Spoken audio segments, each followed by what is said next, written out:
So, what happens when you take one of the most intuitive things we do, making music, and pair it with the cold, hard logic of a computer algorithm? You'd think they'd clash, right? But what's actually emerging is this incredible collaboration that gets right to the heart of what creativity even is. Today, we're going to dive into how composers are literally turning their own creative instincts into code. But first, a quick question for you. And I want you to really think about this for a second. If I asked you to be completely, totally random, could you do it? Let's try a little experiment. Okay, here's the task. I want you to come up with a sequence of 6 numbers in your head, picking randomly from just 1, 2, or 3. You got it? Okay. Maybe you came up with something like 2, 3, 1, 2, 1, 3. That feels pretty random, doesn't it? Well, this is where it gets interesting. This shows the huge difference between our idea of random and what's actually random. See, most of us, we follow these little unconscious rules. We try to use all the numbers, and we definitely try to avoid obvious patterns, like a bunch of repeats. A computer, though, it couldn't care less. It knows that a sequence of all threes is just as likely as any other.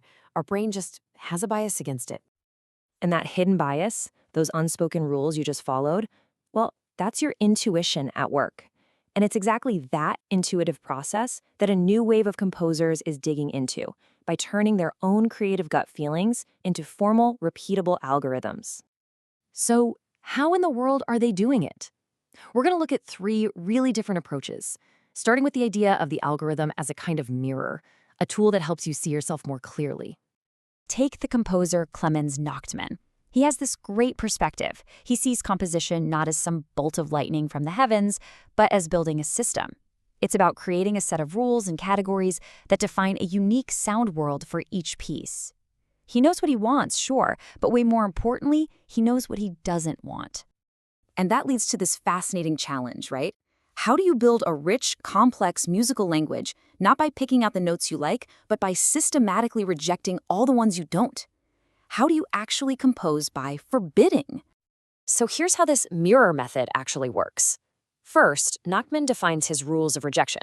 He forbids any chord combinations that sound too traditional or, tonal. Then, he unleashes a computer to generate this enormous, exhaustive list of every possible chord. And finally, the algorithm steps in and acts like a filter, applying his rules and just throwing out everything he intuitively dislikes. So here's the big takeaway.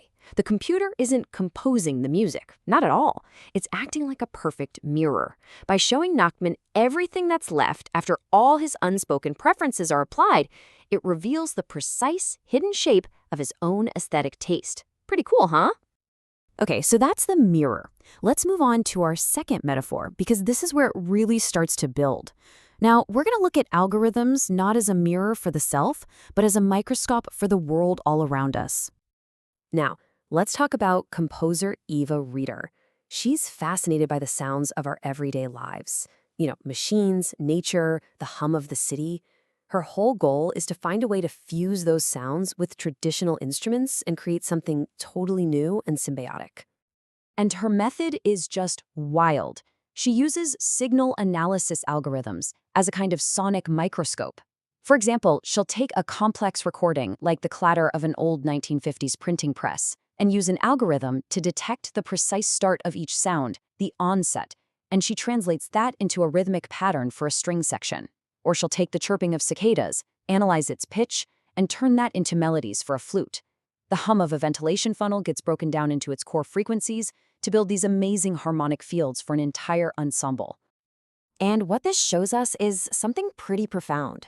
An algorithm can dissect literally any sound, no matter how chaotic it seems, and extract its musical DNA. It turns what we might just call noise into the fundamental building blocks for a composer.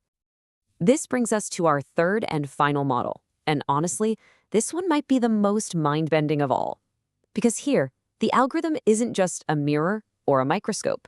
It's an active, creative partner. Composer Orestes Defectus wanted to create surprising new harmonies. But he didn't want to just define a rigid set of rules for what sounds good. Instead, he wanted to rely purely on his intuition, moment to moment. So he did something brilliant. He put a human, himself, right in the driver's seat of the algorithm's decision-making. He uses this incredible process called an interactive genetic algorithm. It sounds super complicated, but it's basically like evolution for music. And it works like this. The computer generates a whole batch of random chord sequences. Tufectrosis listens to each one and just gives it a star rating based on pure gut feeling. Then the algorithm takes the highest rated parents and breeds them, mixing their musical DNA to create a new generation of offspring. It throws in a few random mutations to keep things interesting, and the whole process repeats, with the composer's taste guiding the music's evolution generation after generation. And the result of this back and forth, it is a true collaboration.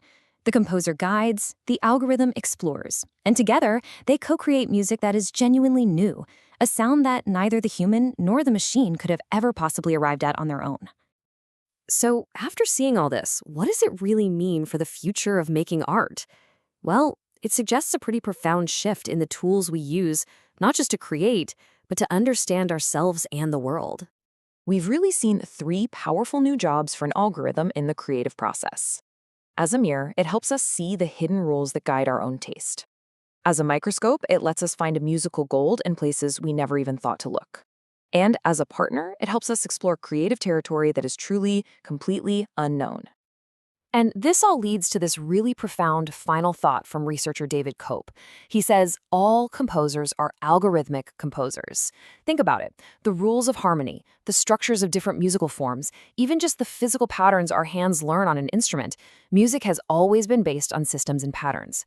These new computer tools, they aren't some alien invasion. They're just a natural and really powerful evolution of the creative process itself. Which leaves us with one last big question to chew on.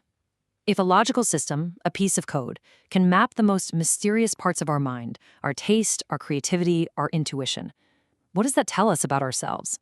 It suggests that the line between art and algorithm, between the human and the machine, might be far more blurry and way more interesting than we ever imagined.